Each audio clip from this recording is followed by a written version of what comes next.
దేవునికి స్తోత్రం. హల్లెలూయా. ఈరోజు మనం శ్రమల ధ్యానాల్లో మొదటి దినాన మనం చేరున్నాము. మన జీవితాల్లో దేవుని యొక్క ప్రేమ, దేవుని యొక్క కృప అనేది మనకు అనుగ్రహించబడి దేవునితో మనం ముందుకు నడవటానికి దేవుడు గొప్ప భాగ్యాన్ని కలిగించి మనం రక్షించారు.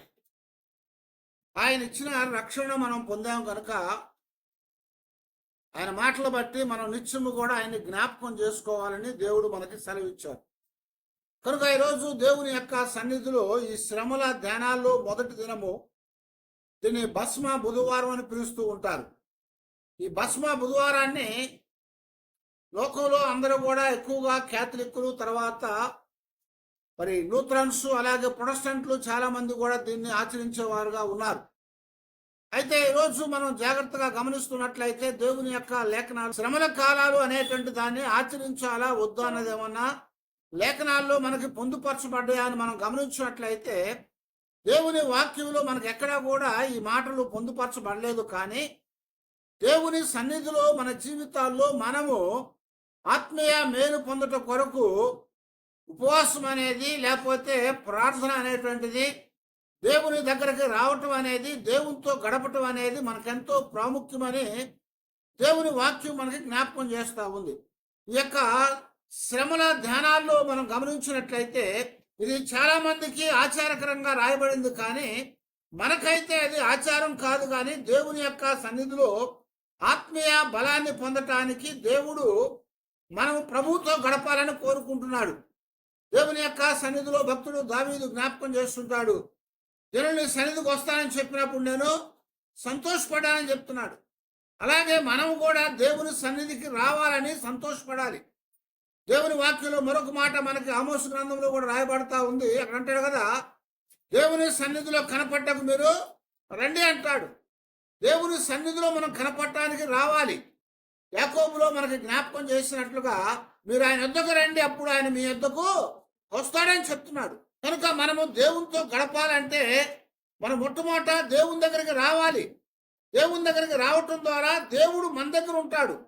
దేవుడు మనతో ఉన్నప్పుడు మన జీవితాలకి ఆశీర్వాదం అనేది, దీవెన అనేది, మేలు అనేది అనేకమైనటువంటి కలుగుతాయని దేవుని వాక్యం ద్వారా దేవుడు మనకి హెచ్చరిస్తూ వచ్చాడనమాట. అందువలన దేవునితో గడపటం అనేది మనకెంతో మేలు, ఆశీర్వాదం అని దేవుని వాక్యం మనకి దృఢపరుస్తూ ఉంది. అయితే ఈ రోజున శ్రమల ధ్యానాల్లో మొదటి దినాన్ని భస్మ బుధవారం అని చెప్పుకున్నాం. ఎందుకు ఈ యొక్క భస్మ బుధవారాన్ని మనం జరిగించాలి, ఎందుకు అని మనం చూస్తూ ఉంటే క్యాథలిక్ సంఘములో దీన్ని ఆచరించడం అనేది ఎక్కువగా మనం గమనిస్తాము. వారు గత సంవత్సరము మట్టలాదివారం రోజున యేసు క్రీస్తు వారు యెరూషలేము వీధుల్లో ఊరేగించబడినప్పుడు పచ్చని ఒలీవ కొమ్మలు తీసుకొని ఆయన దారి పొడుగున ఆయన నడిచేటువంటి దారిలో పరిచారు. ఆ కొమ్మల మీద వారి వస్త్రాలు, పై వస్త్రాలు తీసి పరిచినప్పుడు వాటి మీద ఆయన కూర్చున్నటువంటి ఆ గాడిద పిల్ల, గాడిద నడిచినవి. అయితే అది అయిపోయిన తర్వాత ఏం చేశారంటే అవన్నీ కూడా సంతోషంతో రాజుగా, దేవుడుగా వచ్చినటువంటి ఆయన గణపరిచిన తర్వాత మట్టలు తీసుకుని ఇంటికి వెళ్ళిపోయారు. అయితే ఆ మట్టలన్నీ కూడా వారు కాల్చి బూడిద చేసి దానిని ఈ యొక్క భస్మ బుధవారం అనేటువంటి రోజున నొసట ఒక సిలువ గుర్తును వేసుకొని దేవుణ్ణి మహింపరుస్తూ దేవుని దగ్గర వాళ్ళు గడిపారు. ఎందుకు ఇలా చేస్తారని మనం చూస్తూ ఉన్నట్లయితే ఈ భస్మ బుధవారం అనేటువంటి దాని చరిత్రను మనం గమనించినట్లయితే ఇక్కడ దీన్ని ఇంగ్లీష్లో లెంట్ అని పిలుస్తూ ఉంటారు. దాని అర్థం ఏంటంటే వసంత కాలం అని అర్థం అన్నమాట. వసంతం అంటే ఏంటి? వసంతం అంటే చిగురించడం. అంటే ఒకటి రాలిపోయిన తర్వాత మరలా చిగురు వస్తూ ఉంటుంది. చెట్లన్నీ కూడా గ్రీష్మకాలంలో ఏమవుతాయి, ఆ వేడికి ఆకంతా పండిపోయి రాలిపోతుంది. వసంతకాలం వచ్చినప్పుడు, స్ప్రింగ్ అనేది వచ్చినప్పుడు అప్పుడు ఏమవుతాయి అంటే మరలా చిగురించడం ప్రారంభిస్తాయి. ఆ చిగురు అనేది కొత్తదనాన్ని, నూతనత్వాన్ని, పునర్జీవాన్ని మనకి జ్ఞాపకం చేస్తూ ఉంటుంది అనమాట. అయితే ఇక్కడ కూడా ఈ లెంట అనేటువంటి పదానికి, లెంటలే అనేటువంటి పదానికి అర్థం ఏంటంటే వసంతము అనేటంటే అది చిగురించేటువంటిది అని జ్ఞాపకం చేస్తున్నాడు. ఈ చిగురించడానికి భస్మ బుధవారానికి సంబంధం ఏంటి? భస్మం అంటే బూడిద. చిగురించడానికి బూడిదకి సంబంధం ఏంటి? చిగురించడం అనేది కొత్తదనాన్ని చూపించేది. భస్మం అంటే బూడిద. అయితే ఇక్కడ బూడిదకి భస్మ యొక్క చిగురించడానికి లెంట్కి సంబంధం ఏంటంటే, బూడిద అయిపోయినటువంటి జీవితాల్లో దేవుడు మరలా చిగురింపజేస్తానని, దేవుడు మనల్ని మరలా లేవనెత్తుతానని చెప్పేటంటే ఒక చక్కటి విషయాన్ని, ఆత్మీయ సంఘటన దేవుడు మనకి లేఖనాల్లో పొందుపరిచాడు. క్రీస్తు శకము 313వ సంవత్సరం వరకు కూడా ఈ లెంట్ అనేటువంటిది చట్టపరంగా చేయబడలేదు. అయితే ఎప్పుడు క్రీస్తు శకము 325లో నైసియన్ కౌన్సిల్ అనేది ఒకటి జరిగింది. అందులో ఈ యొక్క లెంట్ అనేది అంటే శ్రమల ధ్యానం అనేది చేయటానికి వారు తీర్మానం తీసుకుని వచ్చారు. ఎందుకు? యేసు ప్రభు వారు చనిపోయారు, ఆయన తిరిగి లేచాడు. చనిపోవడం అంటే ఏంటి? గ్రీష్మకాలం అంటే రాలిపోవటం. మరి తిరిగి లేవటం అంటే పునరుద్ధానము, అంటే చిగురించటం, స్ప్రింగ్. అందుకే ఇక్కడ దీనిని ఒక చట్టపరంగా క్రైస్తవ జీవితాల్లో ప్రభువుని జ్ఞాపకం చేసుకోవటానికి దీన్ని జరిగించాలని వారు మరి ఒక తీర్మానాన్ని చేసుకున్నట్టుగా దేవుని ఆ చరిత్రలో మనకి రాయబడతా వచ్చిందనమాట. అందుకొరకే ఈ యొక్క నైసియన్ కౌన్సిల్ అనే దాంట్లో వారు దానిని ఏర్పరిచి దాని ద్వారా అక్కడి నుంచి ముందుకే కొనసాగించడం జరిగింది. మనము సంఘాలలో యేసు క్రీస్తు వారిని జ్ఞాపకం చేసుకోవటానికి, ఆయన పడినటువంటి శ్రమలను, ఆయన వేదాన్ని మనం జ్ఞాపకం చేసుకొని మన ఆత్మీయ జీవితాల్లో బలం పొందటానికి దీన్ని ఆచరించుతామని చెప్పి వారు ఒక తీర్మానం చేసుకున్నారు. ఆ తీర్మానం చేసుకున్న తర్వాత 4వ శతాబ్దంలోకి వచ్చినప్పుడు చివరికి ఇది మరి 40 దినాలుగా సిద్ధపాటు చేశారు. ఈ 40 దినాలుగా సిద్ధపాటు చేసినప్పుడు మధ్యలో వచ్చేటువంటి ఆదివారాలు తప్పించారు. మరి 36 రోజులు వచ్చింది. అందుకని ఏం చేశారంటే ఆ తర్వాత ఈస్టర్ కంటే ముందు 6 వారాలు, దానికంటే ముందు వచ్చేటువంటి ఆదివారానికి ఒక 4 రోజులు ముందు కలుపుకొని 40 రోజుల ఉపవాస దీక్షని వారు ప్రారంభించడం జరిగిందనమాట. కాబట్టి ఇక్కడ ఈ శ్రమల ధ్యానాల్లో 40 రోజుల ఉపవాస దీక్షని పాటిస్తూ ఉంటారు. ఈ 40 రోజులటువంటి శ్రమల ధ్యానం అనేటువంటిది మన ఆత్మీయ జీవితాలకి ఎంతో బలాన్ని చేకూర్చేదిగా ఉన్నట్టుగా మనం గమనిస్తూ ఉంటాం. అయితే ఇక్కడ బైబిల్లో చెప్పబడినటువంటి 40 దినాలకి మరి ఈ 40 దినాలకి ఏంటని మనం చూస్తూ ఉంటే, ఎందుకు 40 దినాలు అనేది వాళ్ళు ఏర్పాటు చేశారని మనం గమనించినప్పుడు 40 దినాలకి అంటే 40 రోజులకి బైబిల్లో ఒక ప్రత్యేకత మనకి జ్ఞాపకం చేయబడతా ఉంది. 40 అనేటువంటి సంఖ్య ఒక తీర్పుకి లేకపోతే ఒక పరీక్షకి సంబంధించిందిగా మనకు జ్ఞాపకం చేస్తున్నాడు అన్నమాట. ఎందుకని దేవుడు ఆదికాండములో జలప్రళయాన్ని తెప్పించాడు. ఆ జలప్రళయాన్ని తెప్పించినప్పుడు 40 పగళ్ళు 40 రాత్రులు దేవుడు ఆకాశపు తూములను తెరిచి విస్తారమైనటువంటి వర్షాన్ని కురిపించాడు అని రాస్తున్నాడు. ఎందుకంటే అక్కడ పరీక్ష పెట్టాడు శుద్ధి చేయటానికి. ఆ తర్వాత మనం చూస్తూ ఉంటే మోషే దేవుని దగ్గర 40 రాత్రులు 40 పగళ్ళు ఆ కొండ మీద గడిపాడు దేవునితో. అలాగే మోషే ఐగుప్తుని చంపిన తర్వాత మరి పారిపోయి 40 సంవత్సరాలు ఎడారిలో తన జీవితాన్ని గడిపాడు. ఆ తర్వాత మనం మోషే తన జీవితంలో మరి ఇశ్రాయేలు నడిపించేటువంటిది 40 సంవత్సరాల కాలము వారిని అరణ్య యాత్రలో నడిపించినట్టుగా దేవుని వాక్యంలో మనకి రాయబడతా వచ్చింది. అంతేకాకుండా ఇంకా మనం గమనిస్తూ ఉంటే ఒక వ్యక్తికి శిక్ష విధించినప్పుడు 40 కొరడా దెబ్బలు మాత్రమే విధించాలి. 40 దెబ్బలు కొట్టిన తర్వాత అతడు ఇంకా ఏ శిక్ష అంటే ఎలాంటి పాపం చేసినా వాడిని శిక్షించడానికి వీల్లేదు. యేసుక్రీస్తు వారిని కొట్టినప్పుడు ఎన్ని దెబ్బలు కొట్టారు? 1 తక్కువగా 40 దెబ్బలు. దాని అర్థం ఏంటంటే 1 తక్కువగా 40 దెబ్బలు కొడితే మళ్ళా ఇంకో శిక్ష ఏదైనా వేయచ్చు. అప్పుడు కూడా 1 తగ్గించి 40 దెబ్బలు కొడితే అంటే 39 దెబ్బలు కొడితే ఎన్నిసార్లు అయినా కొట్టవచ్చు. ఏలియా కూడా యెజబెల్ యొక్క భయంతో ఏం చేశాడు? 40 రాత్రులు 40 పగళ్ళు ఆయన మరి నడుచుకుంటా వెళ్ళిపోయేటువంటి స్థితిని మనకి జ్ఞాపకం చేస్తూ ఉన్నాడు అన్నమాట. కనుక ఇక్కడ మనం చూసినట్లయితే 40 అనేది పాత నిబంధనలో చాలా ప్రాముఖ్యమైనటువంటి ఒక సంఖ్య. అది పరీక్షకి, అలాగే అది ఒక తీర్పుకి గుర్తుగా ఉంది. అయితే కొత్త నిబంధనలోకి వచ్చినాక మనం గమనించినప్పుడు యేసుక్రీస్తు వారు కూడా 40 రాత్రులు 40 పగళ్ళు ఉపవాసం ఉన్నాడు. 40 రాత్రులు 40 పగళ్ళు ఉపవాసం ఉన్నాడు. ఆ ఉపవాసం ఉండి ఆయన దేవునితో గడిపాడు. అలాగే ఆయన చనిపోయిన తర్వాత పాపుల కొరకు తిరిగి లేపబడిన తర్వాత పరలోకానికి ఆరోహణం అయ్యేటప్పటికి 40 దినాలు భూమి మీద అనేక మందికి ఆయన కనిపించాడు అని మనకి బైబిల్లో స్పష్టంగా రాయబడతా వచ్చింది.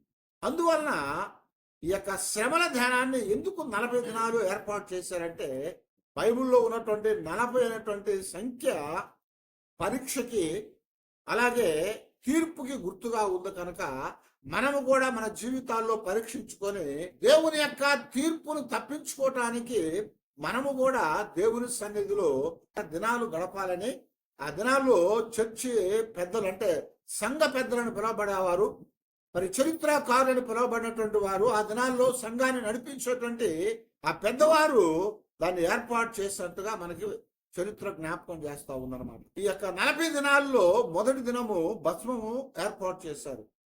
భస్మం అంటే బూడిదని చెప్పుకున్నాం కదా. బూడిద ఎలాగొస్తుంది? ఏదైనా కాల్చబడినప్పుడు అది కాలి సంపూర్తిగా అయిపోయినప్పుడు అది దాని స్థితిని కోల్పోతుంది. అలాగే ఇక్కడ మనము కూడా ఈ లోకంలో లోక సంబంధమైనటువంటి ఆ స్థితిలో నుంచి సంపూర్తిగా మనం కోల్పోయిన వారమై బూడిద స్థితిలోనికి రావాలంటే ఏది లేనిది అని చెప్పేటువంటి స్థితిలోనికి రాగలగాలి.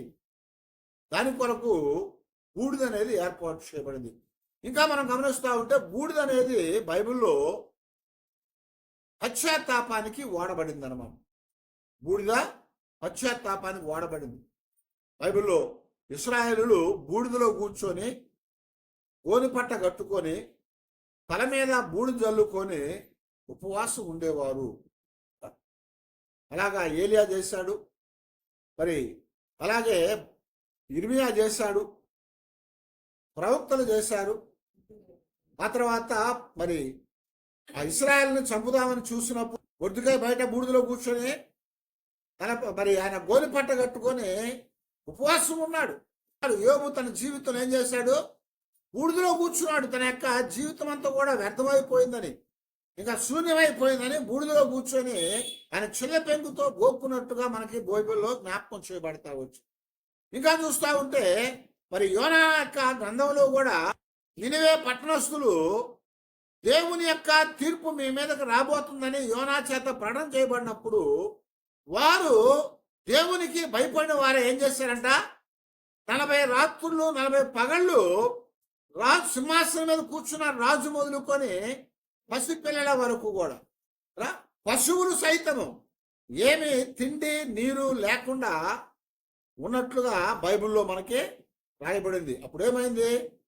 దేవుని యొక్క ఉగ్రత అనేది వాళ్ళ మీద నుంచి తప్పించబడింది. దేవునికి స్తోత్రం, హల్లెలూయా. అందుకొరకే బూడిద అనేది ఆ దినాల్లో పాత నిబంధనలో పాశ్చాత్య దేశాల్లో అది పశ్చాత్తాపానికి మరి ఆ దుఃఖానికి గుర్తుగా రాయబడతా వచ్చింది. అది ఈరోజు మనం గమనిస్తూ ఉంటే మనము బూడిదకి ఆకారంలోనికి రావాలంటే మనం బూడిద స్థితిలోనికి రావాలి. ఎందుకనంటే ఆదికాండంలో మనం చూసినప్పుడు ఆదికాండం 3:19 నీవు నేలకు తిరిగి చేరు వరకు నీ ముఖపు చెమట కార్చి ఆహారము తిందువు, ఏలయనగా నేల నుండి నువ్వు తీయబడితివి, నీవు మన్నే కనుక తిరిగి మన్నే పోదు అని చెప్పాను అని ఇక్కడ రాస్తా వచ్చు. ఏమంటే దేవుడు మానవుని చేసినప్పుడు ఎలా చేశాడు? మట్టితో చేశాడు. మట్టిని తీసుకొని ఒక ఆకారాన్ని ఏర్పాటు చేశాడు. ఆకారం ఏదయ్యా అంటే తన పోలికలో తన స్వరూపమందు తన యొక్క రూపంలో చేశాడని రాయబడతా వచ్చింది. దేవుడు తన పోలికలో తన రూపంలో తన యొక్క స్థితిలో ఒక ఆకారాన్ని చేసి మట్టి బొమ్మను చేసి దానికి ఏం చేశాడంటే నాసికా రంధ్రాల్లో జీవవాయువును ఊదాడు. ఆ జీవవాయువు ఊదబడినప్పుడు ఆ మట్టి బొమ్మ ఏమైంది? జీవించు ప్రాణి అయింది. జీవించే ప్రాణి అయింది అని రాస్తున్నామండి. అంటే అప్పటి వరకు మట్టి బొమ్మే, కానీ ఆయన జీవాత్మను ఊదినప్పుడు అది ఏమైందట? జీవించే ప్రాణిగా చేయబడింది. కనుక నువ్వు మట్టిలోంచి చేయబడ్డావు, నువ్వు మట్టి స్థితిని కలిగి ఉన్నావు. అందుకనే పాపం చేసిన తర్వాత ఏం చెప్పాడంటే, నీవు నేల నుంచి తీయబడ్డావు కనుక నువ్వు చెమట ఓడ్చి, నీ ముఖపు చెమటను ఓడ్చి, నువ్వు కష్టపడి తిని చివరికి నువ్వు చనిపోయినాక ఎక్కడికి వెళ్తావు అన్నాడు? నువ్వు మనులోనికి వెళ్ళాలి. నువ్వు మనులోనికి వెళ్ళాలి. కారణం ఏంటంటే మట్టిలోంచి తీయబడ్డావు కాబట్టి నువ్వు తిరిగి మట్టిలో కలపబడతావు అని రాస్తాయి. అందుకొరకే ప్రసంగి గ్రంథంలో కూడా అదే మాట రాస్తూ ఉంటాడు. చనిపోయినప్పుడు చెప్తా ఉంటాడు ఈ మాట, ఏమని? సమాధి చేసేటప్పుడు నువ్వు దుమ్ముకు దుమ్ముగాను, ధూళికి ధూళిగాను, మట్టికి మట్టిగా నీకు అప్పగిస్తున్నామని చెప్తాం. ఆ సమాధికి వచ్చిన వాళ్ళ మట్టి వేస్తారు అక్కడ. ఎందుకు అక్కడ వేస్తారయ్యా మట్టి అంటే, మనము ఏమిటి అనేది గుర్తు చేసుకోవడానికి మట్టి వేయబడుతుంది. మనం ఏంటంటే మనుషులు అంటే ఎవరు? మట్టితో చేయబడ్డవాడు. మట్టి అనేది ఎక్కడుంది? నేల మీద ఉంది, కింద ఉన్నది. కాబట్టి కింద ఉన్నటువంటి మట్టి ద్వారా దేవుడు మానవుని చేసి ఆ మానవునికి తన యొక్క జీవ వాయువునిచ్చాడు కాబట్టి జీవించే ప్రాణి అయ్యాడు. అయితే జీవించే ప్రాణి ఏం చేస్తాడంటే ఇప్పుడు పాపం చేయటం ద్వారా పాపం వల్ల వచ్చే జీతము మరణము అని పౌలు గారు రోమపత్రికలో జ్ఞాపకం చేస్తారు. ఇప్పుడు ప్రతి వారు కూడా ఆదాము చేసినటువంటి పాపాన్ని బట్టి పౌలు గారు రోమపత్రికలో చెప్పినట్లుగా ఒక్క మనుష్యుని పాపము మనుష్య జాతి అంతటి మీద కూడా ఏం తెచ్చిందట? మరణాన్ని సంప్రాప్తి చేసింది. మరణం అనేది సంప్రాప్తిగా చేయబడి, అంటే అందరి మీదకి వచ్చేట్టు చేసింది. మనం అనుకోవచ్చు, ఆయన ఎవరో పాపం చేస్తే నాకెందుకు వచ్చిందని కదా. ఎందుకంటే ఆయన మన పితరుడు. ఆయన ఎవరు? ఆయన మన పితరుడు. ఆయనలో నుంచే మనమందరం కూడా భూమి మీదకి వచ్చాం. కనుక ఆయన చేసింది అందరికి వస్తుంది. అందుకొరకే ఆ మరణాన్ని తప్పించడానికి దేవుడే మానవుడుగా ఈ భూమి మీదకి వచ్చి ఆయనే మనుష్య కుమారుడైన యేసు క్రీస్తు వారిగా జీవించి ఆయన మన కొరకు శ్రమలు పొందాడు. ఆయన మన కొరకు శ్రమలు పొంది ఆ శ్రమల ద్వారా మన జీవితాలకి విడుదల విమోచన ఇచ్చాడు. ఆ విడుదల విమోచన ఇవ్వటానికి ఆయన తన శరీరాన్ని అప్పగించాడు, రక్తాన్ని అప్పగించాడు, తన ప్రాణాన్ని అప్పగించాడు. బూడిదిగా చేయబడ్డాడు. బూడిదిగా చేయబడ్డాడు. ఇప్పుడు అందుకని ఏం చెప్తున్నానంటే, నువ్వు మన్నులోంచి చేయబడ్డావు కాబట్టి నువ్వు తిరిగి మన్నుకి వెళ్ళిపోతావు. నువ్వు దుమ్ములోంచి చేయబడ్డావు కనుక నువ్వు దుమ్ముకు దుమ్ముగాను, ధూళికి ధూళిగాను, మట్టికి మట్టిగా నిన్ను భూమి మీద అప్పగించేస్తారు.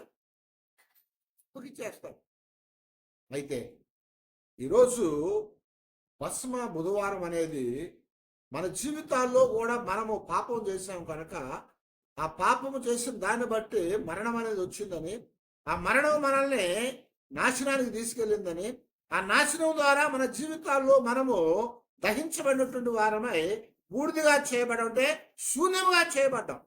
కనుక మానవ జీవితంలో ఇంకా ఏది మిగలకుండా పోయింది, బూడిదిగా చేయబడిపోయింది అనమాట. అందుకొరకు యేసు ప్రభు వారు ఈ లోకానికి వచ్చి ఆయన ఏం చేశారంట? మన కొరకు చనిపోయాడు.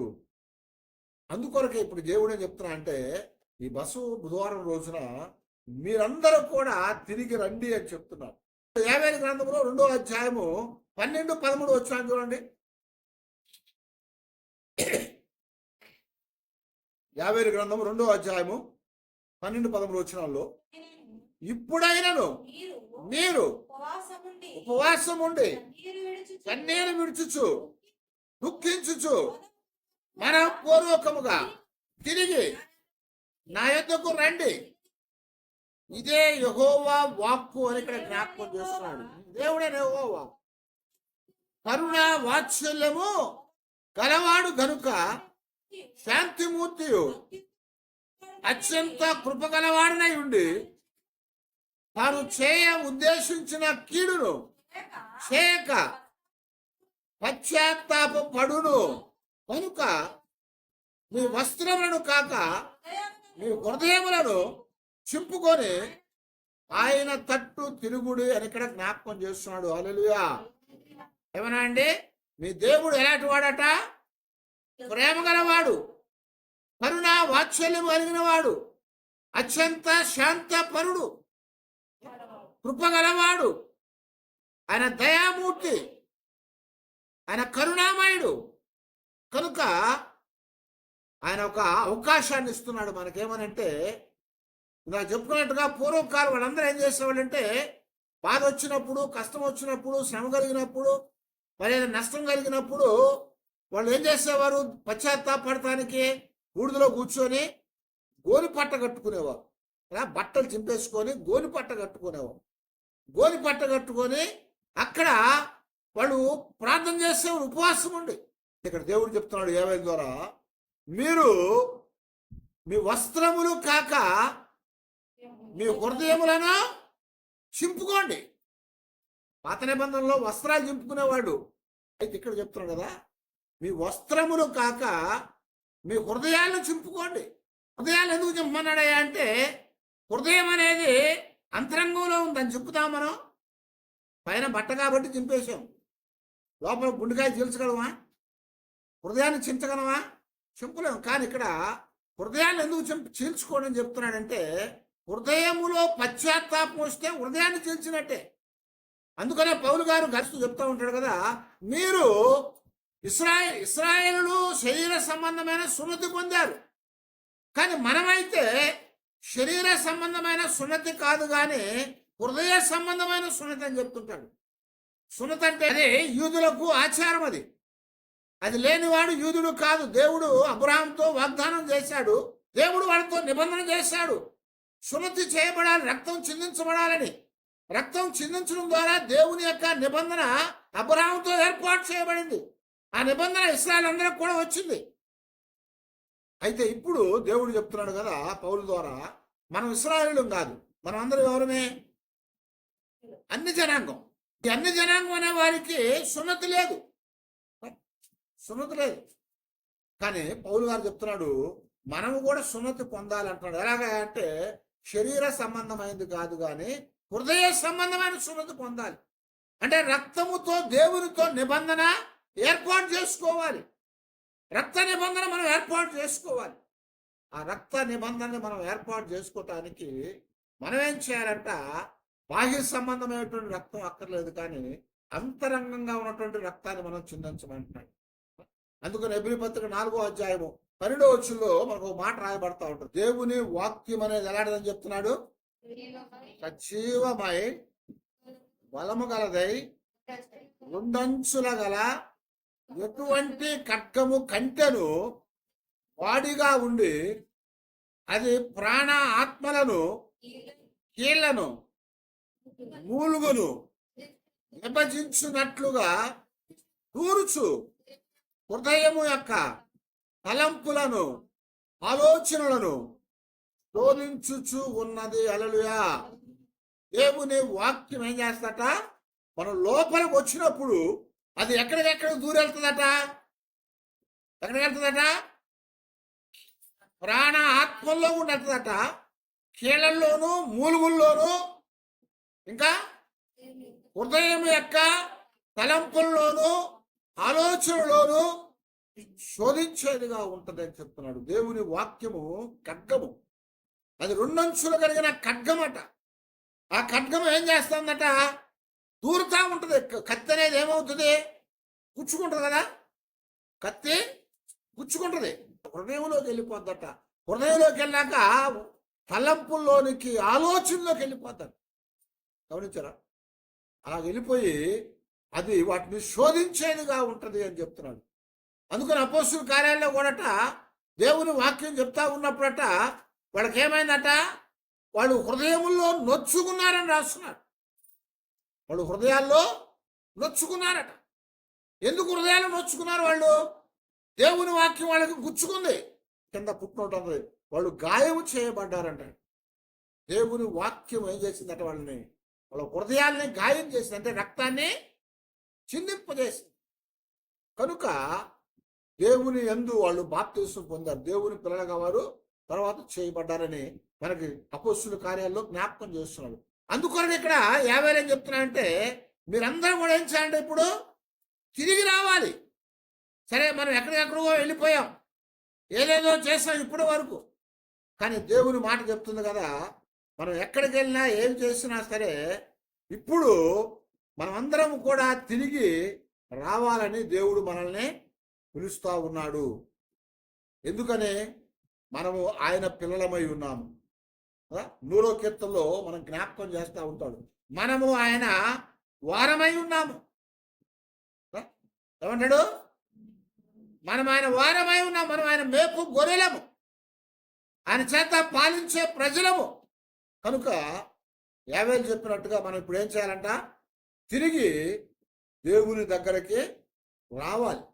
తిరిగి దేవుని దగ్గరకు వచ్చినప్పుడు ఏం చేయాలంట, ఇశ్రాయేలు లాగా బూడిదలో కూర్చొని ఆ యొక్క బట్టలు చింపుకొని కేకలేయటం కాదు, కానీ మన హృదయాన్ని చింపుకొని మన జీవితాల్లో పశ్చాత్తాపపడాలి అని చెప్తున్నాడు.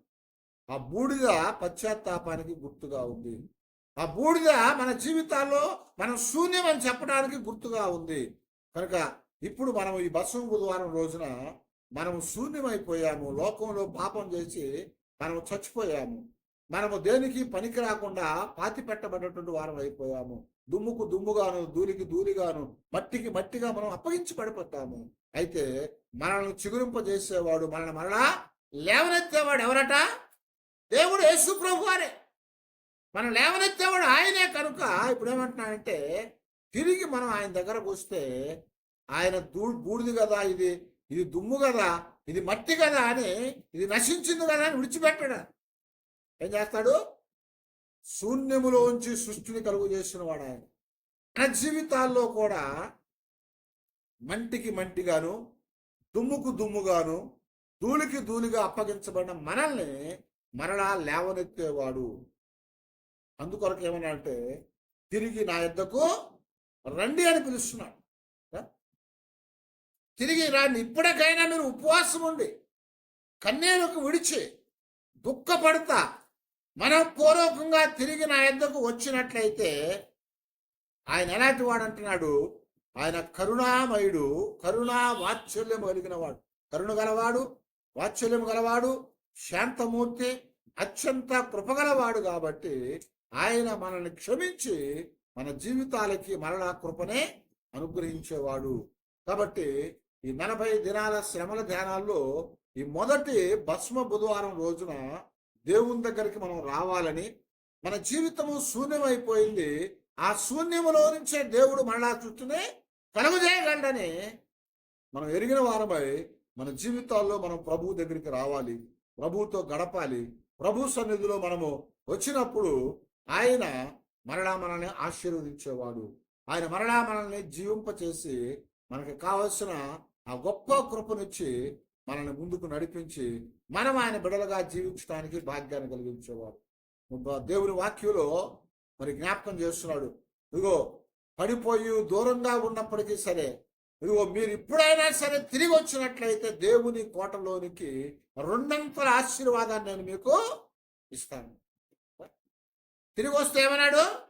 2 ఆశీర్వాదం ఇస్తాడట.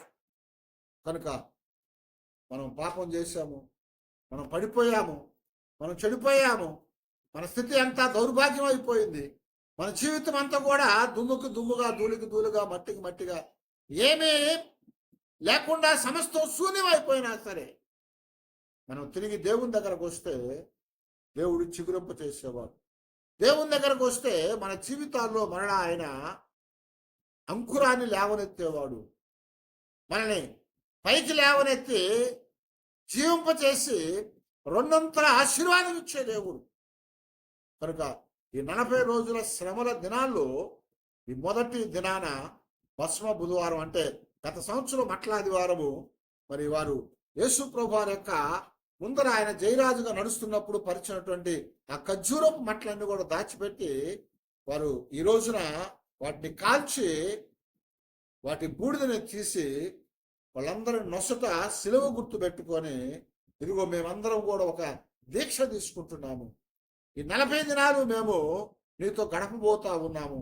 మా జీవితాల్లో శూన్యమైపోయి బూడిదైపోయి మట్టిగా చేయబడ్డ మమ్మలను మరలా చిగురింపజేసి నీలో ఆశీర్వాదంతో నింపు ప్రభా అని పశ్చాత్తాపడి దుఃఖపడి ఉపవాసం ఉండి ప్రభు సన్నిధిలోనికి వచ్చి ఆయన మనం బ్రతిమలాడుకున్నట్లయితే ఆయన మన మనవులను ఆలకించేవాడు. ఆయన మన మనవులను ఆలకించి మనకు కావలసిన కృపనిచ్చే దేవుడు కనుక ఆ ప్రభువు దగ్గరకు వచ్చి ఈ మొదటి శ్రమల ధ్యానాల్లో దినమైనటువంటి బసవ బుధవారం ప్రభువుతో గడిపినట్లయితే దేవుడు మనకు కృపనిస్తాడు. అందుకొరకే మనం అందరం కూడా ఈ శ్రమల దినాన్ని ఆచారం కాదు, ఇది వాళ్ళకైతే 40 రోజుల దీక్ష, కానీ క్రైస్తవులకి జీవించినంత కాలము దీక్షది. ఈ శ్రమల దినాల్లో మొదటి ఈ దినాన బసవ బుధవారం రోజున బూడిదిగా మరి శూన్యముగా చేయబడ్డ మన జీవితాలను దేవుడు చిగురింప చేసి మనల్ని మరలా ఆయన దగ్గరకు రమ్మంటున్నాడు. ఆయన దగ్గరకు వస్తే మనకు జీవితాన్ని ఇస్తాడు.